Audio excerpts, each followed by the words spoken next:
ازيكم حبايبي؟ عاملين ايه؟ يا رب تكونوا بخير. والنهارده ان شاء الله بقى هنعمل حلة التوفير، حلة اخر الشهر. الاكلة في حلة واحدة. زي ما تحبوا تختاروا الاسم بقى. زي ما انتوا شايفين بقى، دي بصلة انا فرمتها وهنولع عليها بقى على النار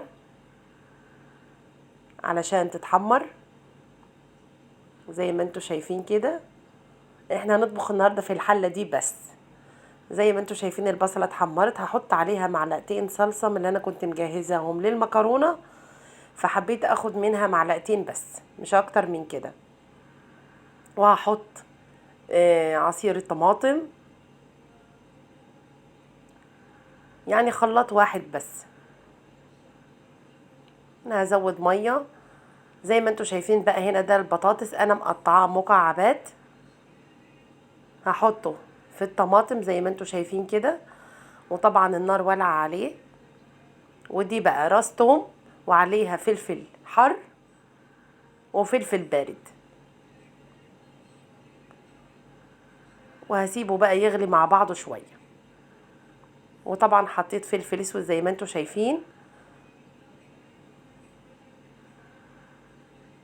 هنا البطاطس بقى دخل في السوي، يعني لسه نص سوا، ما استواش، نص سوا.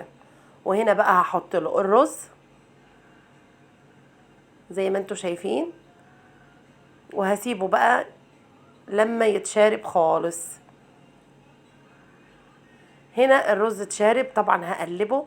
وهنا بقى لما تيجي تقلبيه، علشان البطاطس ما يتهرتش منك، تقلبي بظهر المعلقة زي ما انت شايفة كده، بظهر المعلقة، علشان البطاطس ما يتهرتش. لما تيجي تغرفيه بعد كده ويستوى، يكون كل بطاطايه موجوده ومش مش مهروده معاكي، بظهر المعلقه وتقلبي الحله.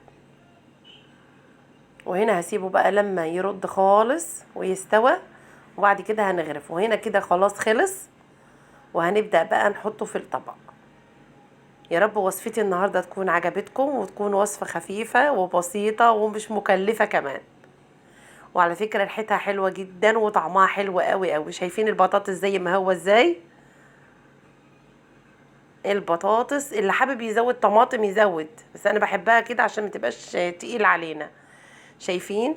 ما تنسوش بقى يا جماعة لايك وشير ودعم للقناة. وده طبق سلطة. يا رب وصفتي النهاردة تكون عجبتكم، والسلام عليكم ورحمة الله وبركاته.